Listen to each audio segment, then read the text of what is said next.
अस्सलाम वालेकुम, welcome back to my channel. कैसे हैं आप सब? होपफुली सब ठीक होंगे। आज मैं आपके साथ अपनी रूटीन शेयर कर रही हूँ और इसके साथ साथ बहुत मज़े की रेसिपीज़ भी शेयर करूँगी। एक मैंने आज बनाई थी भिंडी का सालन बनाया था। भिंडियाँ हर कोई अपने घर में बनाता है, बहुत मज़े की बनाते हैं। तो मैं तो बहुत ही ईज़ी रेसिपी से भिंडी को फटाफट बना लेती हूँ। तो मैंने सोचा है कि क्यों ना वो आपके साथ शेयर करूँ। अच्छा, इसके साथ पहले मैं बनाने जा रही थी, एक दिन पहले मैंने बनाया था पुलाव और ये मैं बना रही थी हैदराबादी पुलाव। हैदराबादी पुलाव बहुत मज़े का बनता है, आपने इसे एक बार ज़रूर ट्राई करना है मेरी रेसिपी को फॉलो करते हुए। पुलाव भी बहुत डिफरेंट स्टाइल से सब लोग बनाते हैं, लेकिन मैं बहुत मज़े का बनाती हूँ। अच्छा जी, इसको बनाने के लिए मैंने यहाँ पर मटन की यखनी यूज़ की थी। मटन मैंने उसकी यखनी बनाकर तो प्रेशर में एक साइड पर रखती हुई थी। इसके साथ मैंने एक कढ़ाई लिया, उसमें मैंने एक बड़ा प्याज उसको सौते कर लिया था। थोड़ा सा ज़्यादा आपने ब्राउन करना है क्योंकि हमें पुलाव में थोड़ा सा कलर चाहिए। और इसमें अब मैं शामिल कर दूंगी टमाटर। 2 बड़े टमाटर मैंने लिए थे और थोड़ी सी सब्ज़ मिर्च मैंने काटी थी, साबुत भी ली थी। और इसके साथ मैंने थोड़ा सा अदरक भी जूलियन कट किया था। ये सब चीज़ें इसमें शामिल कर देंगे और इसके साथ हल्का सा इसको भून लेंगे। और अब इसमें साथ ही शामिल कर देंगे साबुत काले मिर्च और साबुत ज़ीरा और थोड़ा सा गरम मसाला। ये सब चीज़ें इसमें शामिल करके साथ ही इसको अच्छे से भून लेंगे। सौते करके इसमें शामिल कर देंगे गोश्त जब मैंने ऐड किया तो साथ ही मैंने लाल मिर्च का पाउडर भी शामिल कर दिया और फिर इसको बहुत अच्छी तरीके से आपने भून लेना है। नमक मैंने यहाँ पे इसलिए शामिल नहीं किया क्योंकि नमक ऑलरेडी यखनी में है, तो हमने यहाँ पर यखनी का भी इस्तेमाल करना है, इस वजह से मैंने वो इसमें शामिल नहीं किया। और अब मैं इसमें शामिल कर दूँगी दही शामिल करके इसको बहुत अच्छे तरीके से भून लेना है, यहाँ तक कि दही का कच्चापन ख़त्म हो जाए और सारे मसाले जो हमने इसमें शामिल किए उन सब चीज़ों का कच्चापन ख़त्म हो जाए। अब लास्ट में जब मटन की भुनाई बहुत अच्छी हो जाएगी तो इसमें शामिल कर देंगे हम यखनी के जितने भी मसाले हैं वो यहाँ पर पुलाव में हम इस्तेमाल नहीं करेंगे, यखनी को स्टेन करके इसमें शामिल करेंगे। और उसके बाद इसमें शामिल कर देंगे राइस को मैंने तकरीबन 1 घंटा पहले सोक करके रखा था। राइस जो है माशाल्लाह कितने ज़बरदस्त बने हैं। पानी यहाँ पे काफ़ी ड्राई हो गया है। इस वक्त मैंने इसको दम लगाना है। दम लगा कर तो मैंने इसको साइड पर रख दिया था। सिर्फ 10 से 15 मिनट ही दम लगाएंगे और हमारा यहाँ पे मटन का पुलाव रेडी हो जाएगा। अच्छा, दूसरी साइड पर मैंने बनाया था alfredo pasta, chicken alfredo pasta बनाया था बच्चों के लिए। उसकी रेसिपी मैं काफ़ी बार आपको दे चुकी हूँ, इसलिए मैंने आज उसकी रेसिपी रिकॉर्ड नहीं की थी। और उसके बाद मैंने बनाने थे यहाँ पर कच्चे कीमे के कबाब। कच्चे कीमे के कबाब बहुत मज़े के लगते हैं। तो पुलाव के साथ शामी कबाब या फिर आलू की टिक्की या कच्चे कीमे के कबाब का कॉम्बिनेशन बड़ा ज़बरदस्त लगता है। तो इसको बनाने के लिए मैंने यहाँ पर बीफ का कीमा इस्तेमाल किया है और दूसरी साइड पर मैंने लहसुन, प्याज, सब्ज़ मिर्च चॉपर में अच्छी तरीके से बारीक चॉप करके इसमें शामिल कर दी। उसके बाद मैंने इसमें ड्राई मसाले शामिल किए हैं और उसके बाद इसको बहुत अच्छे से मिक्स कर दिया। अच्छा, ड्राई मसालों में मैंने आज इस्तेमाल किए हैं लाल मिर्च का पाउडर, सूखे धनिया का पाउडर, ज़ीरे का पाउडर, साथ में काली मिर्च का पाउडर और कुटी हुई लाल मिर्च। ये सब चीज़ें इसमें शामिल करके और थोड़ा सा नमक ऐड किया है। ये सब चीज़ें शामिल करके इसको अच्छी तरीके से हाथ से मसल के बहुत अच्छे तरीके से फ़ाइन आप इसे मिक्स कर लें। और जब इसकी मिक्सिंग बहुत अच्छी हो जाएगी तो इसको आपने रख देना है थोड़ी देर के लिए फ्रीज़र में रखने से इसकी बाइंडिंग बड़ी ज़बरदस्त होती है और जो हम कबाब बनाते हैं वो बड़े मज़े के बनते हैं। और यहाँ पर आप चाहें तो कबाब की कोई सी भी शेप बना सकते हैं। मैं आज बना रही थी टिक्की वाले कबाब और ये मैंने बहुत थिन बनाए थे, बहुत पतले पतले कबाब बनाए थे। इस तरह से अंदर से बहुत अच्छे तरीके से ये सॉफ़्ट हो जाते हैं और जल्दी से कुक हो जाते हैं, थोड़े से क्रिस्पी भी बनते हैं और दिखने में भी बहुत अच्छे लगते हैं। और इनको बनाना भी बहुत ज़्यादा आसान है, झटपट बन जाते हैं। और ये थी मेरी आज की रूटीन। आज का माशाल्लाह लंच बहुत ज़बरदस्त था। कबाब की ये फ़ाइनल लुक थी और फटाफट बन भी गए थे और देखने में भी माशाल्लाह बहुत मज़े के लगते हैं, थोड़े से क्रिस्पी भी बनते हैं। ये रेसिपी आप एक बार ज़रूर ट्राई कीजिएगा, फिर मुझे बताइएगा कि आपको मेरी आज की रेसिपी कैसी लगी। वीडियो पसंद आए तो आपने वीडियो को लाइक भी करना है।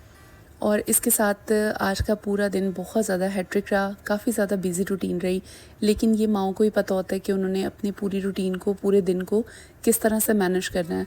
डेली बेस पे बहुत डिफरेंट टास्क होते हैं, कभी हमने कुछ करना होता है, कभी कुछ करना होता है। तो सब चीज़ों को साथ लेकर चलना एक हाउसवाइफ का काम होता है। उसको पता होता है कि मैंने अपने घर को किस तरीके से चलाना है और डेली बेस पे जब 2-2 3-3 इस तरह से खाने बने और बच्चों की फरमाइश पे स्पेशली कुछ बने, तो फिर आपको काफ़ी ज़्यादा टाइम निकालना पड़ता है। और घर को किस तरह मैनेज करना है, सफाई किस तरह करनी है, ये सब चीज़ों का ख्याल रखना होता है।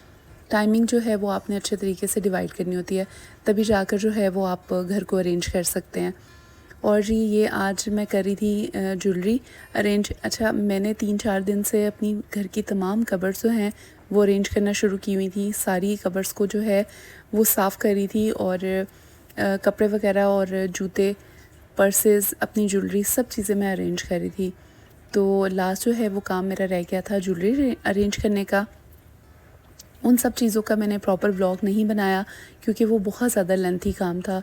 मेरे 3 से 4 दिन ये सब कामों में लग गए थे, लेकिन आज मेरे पास थोड़ा-सा टाइम था, तो मैंने सोचा कि क्यों ना व्लॉग भी शेयर करूँ आपके साथ और आपको बताऊँ कि मैं अपनी ज्वेलरी को किस तरह से मैनेज करती हूँ। अच्छा, मेरे पास जो ज्वेलरी है ये बहुत पुरानी ज्वेलरी भी है और इसमें कुछ नई भी है। तो मैं ज्वेलरी को बहुत अच्छे तरीके से अरेंज करके रखती हूँ, इसलिए मेरी बहुत पुरानी ज्वेलरी भी बिल्कुल साफ़ सुथरी और नई लगती है, कभी भी ख़राब नहीं होती, ना ही काली होती है। तो क्योंकि मैं उसको बहुत अच्छे तरीके से अरेंज करके रखती हूँ। और शादी से पहले की ज्वेलरी भी अभी तक मेरे पास पड़ी हुई है और उसके बाद भी मैंने बहुत सारी चीज़ें, आर्टिफिशियल चीज़ें ख़रीदी हैं, तो माशाल्लाह वो भी सेम एज़ इट इज़ वैसी की वैसी मेरे पास सेव हैं। हमेशा मैं अपनी ज्वेलरी बहुत अच्छे बॉक्सेस में इस तरीके से अरेंज करके रखती हूँ कि एक तो बहुत वाज़ेह और मिक्सअप ना हो, कोई भी चीज़ डैमेज ना हो सके। तो इस तरह के बॉक्सेस हमेशा मैं इस्तेमाल करती हूँ और वाज़ेह तौर पे बिल्कुल सामने रखती हूँ, ताकि जब भी कोई इवेंट आए वहाँ पर मुझे पता हो कि मैंने क्या पहनना है। अगर बहुत ज़्यादा पीछे आप छुपा कर चीज़ें रख देंगे, दूर रखेंगे और अरेंज करके नहीं रखेंगे, तो हमेशा कभी भी किसी भी इवेंट में जाना हो तो आपके लिए काफ़ी ज़्यादा डिफ़िकल्टी होती है, आपका टाइम वेस्ट होता है। तो इस वजह से मेरी कोशिश होती है कि मैं सब चीज़ें बहुत अच्छे से मैनेज करके रखूँ। और आज ही हम बनाने जा रहे थे भिंडी का सालन। भिंडी का सालन हर घर में बहुत अलग-अलग तरीके से बनता है, लेकिन मैं तो बहुत ही आसान तरीके से भिंडी को बनाती हूँ। सबसे पहले आपने भिंडी को धो लेना है, धोकर आपने ड्राई कर लेना है। ड्राई करने के बाद ही आपने भिंडी को काटना है। और अगर थोड़े छोटे साइज़ में आप भिंडी को कट करते हैं तो उस तरह से बाइट बनाना आसान हो जाता है और लुक वाइज जो है वो भी भिंडी माशाल्लाह बड़ी प्यारी लगती है। तो हमेशा मैं बहुत प्यारी प्यारी भिंडी काटती हूँ और उसके बाद जो है वो मैंने इसको अब फ्राई कर लिया है। बहुत ज़्यादा ऑयल में मैं इसको फ्राई नहीं करती, इतने ऑयल में फ्राई करती हूँ कि खाना भी इसी में बन जाए पूरा, यानी कि एक ही पॉट में आपका पूरा खाना तैयार हो जाए और बहुत ज़्यादा ऑयल जो है उसकी ज़रूरत भी महसूस ना हो। और उसके बाद जो है वो मैंने दूसरी तरफ एक पैन लिया था। अच्छा, आज अनफॉर्चुनेटली मैंने बहुत छोटा पैन ले लिया, लेकिन काम तो मेरा हो गया था, बस मुझे ये था कि मेरा चूल्हा गंदा ना हो जाए, मेस ना पड़ जाए। लेकिन फिर भी अल्हम्दुलिल्लाह काम हो ही गया था। कभी कभी ऐसा होता है आप एक बर्तन यूज़ करते हैं और बाद में आपको एहसास होता है कि वो थोड़ा सा मैंने बर्तन छोटा यूज़ कर लिया। तो मेरे साथ भी कुछ आज इसी तरह हुआ कि जब मैंने छोटा सा पैन लिया तो मुझे लगा कि ये बहुत छोटा है, लेकिन इसमें मैं लहसुन का इस्तेमाल कर चुकी थी, ऑयल भी डाल दिया हुआ था। तो फिर मैंने सोचा कि जैसा भी है बस इसी को अब इस्तेमाल किया जाए। अच्छा जी, सबसे पहले मैंने छोटा सा पैन लिया, उसमें थोड़ा सा ऑयल ऐड किया। बहुत कम मैंने यहाँ पर ऑयल का इस्तेमाल किया और उसके बाद मैंने इसमें लहसुन जो है वो चॉप किया हुआ शामिल किया। उसके बाद कटे हुए चॉप टमाटर मैंने इस्तेमाल किए हैं और उसको जो है वो मैं अच्छे से सौते कर लूँगी। टमाटर को आपने चम्मच की मदद से हल्का हल्का सॉफ़्ट कर लेना है, क्योंकि अभी हम बनाने जा रहे हैं भिंडी का मसाला। तो भिंडी का मसाला जो है वो मैं इस तरह से सेपरेट तैयार कर लेती हूँ, उस तरह से थोड़ी सी ज़्यादा आसानी हो जाती है। पहले हमेशा मैं भिंडी के अंदर ही तमाम मसाले शामिल करती थी, लेकिन अब काफ़ी अरसे से मैं हमेशा भिंडी का मसाला अलग तैयार करती हूँ। उसके अंदर फिर शामिल कर लेंगे, जब टमाटर थोड़े से सॉफ़्ट हो जाएंगे, नमक, मिर्च और हल्दी।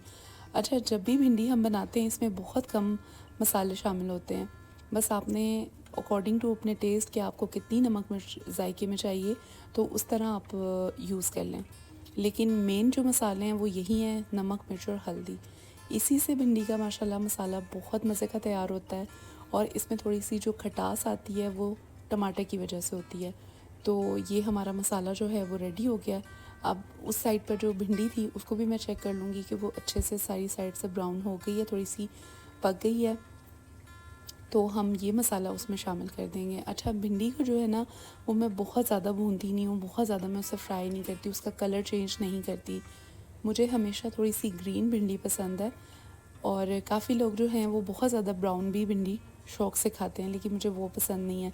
तो अगर आप चाहें तो आप भिंडी को थोड़ा ज़्यादा फ्राई कर लें, तो उससे थोड़ा सा भिंडी का कलर जो है वो चेंज हो जाएगा, तो वो आप उस तरह भी यूज़ कर सकते हैं। अब जो मसाला मैंने तैयार किया था वो सारा मसाला मैं इसमें शामिल कर दूँगी और इसको जो है वो अच्छे से मैं मिक्स कर लूँगी। यहाँ पर अगर आपको नमक मिर्च थोड़ी सी कम भी लगे तो आप यहाँ पे मज़ीद और शामिल कर सकते हैं।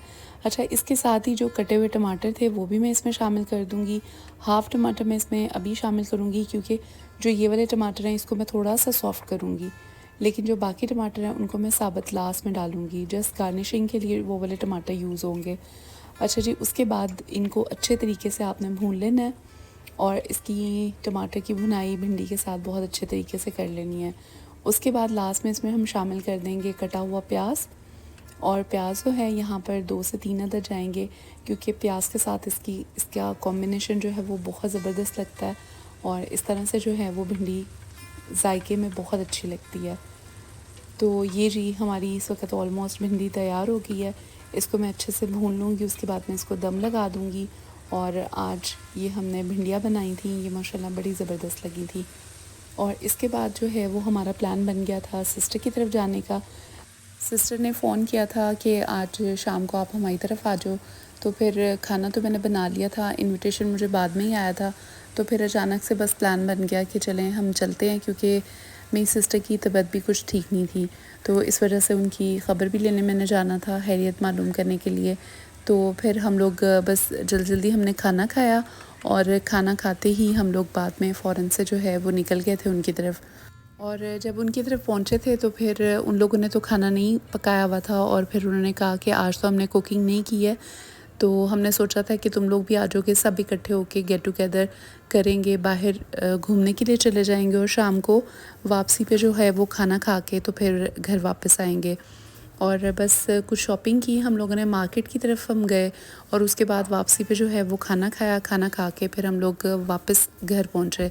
और रात काफ़ी टाइम हो गया था और उन्होंने काफ़ी इंसिस्ट किया कि आज आप लोग हमारी तरफ स्टे कर लें, तो फिर उन लोग की तरफ रात भी रुकना पड़ गया। हमारा कोई इरादा नहीं था लेकिन फिर भी हम रात को रुक गए।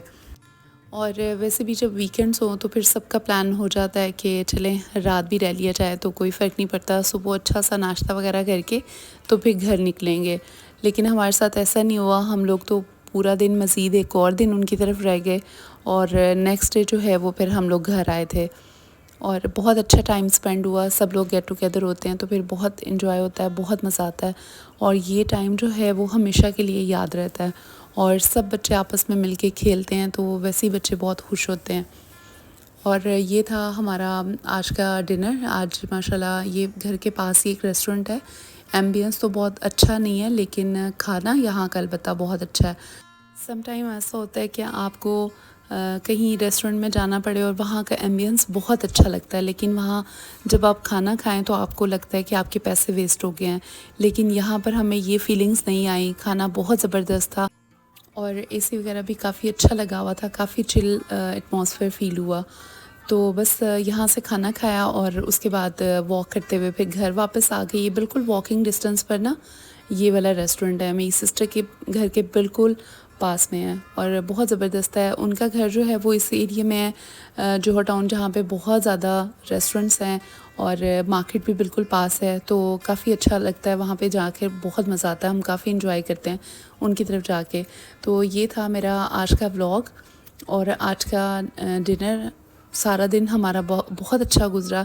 सम टाइम ऐसा होता है कि कुछ ऐसे दिन होते हैं जब आपका पूरा दिन बहुत ज़बरदस्त गुजरता है और जब घर से आप इतने काम करके आए हों तो फिर दिल चाहता है खूब आराम करने को।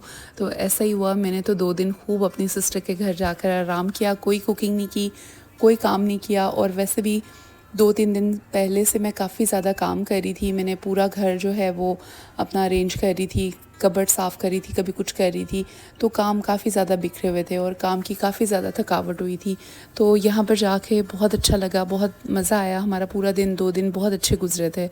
तो आज का व्लॉग आपको कैसा लगा आपने मुझे कमेंट्स में ज़रूर बताना है और अगर व्लॉग पसंद आए तो फ्रेंड फैमिली के साथ ज़रूर शेयर कर दिया करें और लाइक के बटन को ज़रूर क्लिक किया करें। और इसके साथ अगर आप मेरे चैनल पे न्यू हैं, आज ही आपने मेरे चैनल को ज्वाइन किया है, तो चैनल को सब्सक्राइब करके जाइएगा। अपना और अपने प्यारों का बहुत ख्याल रखिएगा। मैं मिलूँगी आपसे अब अपने किसी और नए ब्लॉग के साथ, नई वीडियो और नई रेसिपीज़ के साथ। ओके जी, दुआओं में ज़रूर याद रखिएगा। अल्लाह हाफ़िज़।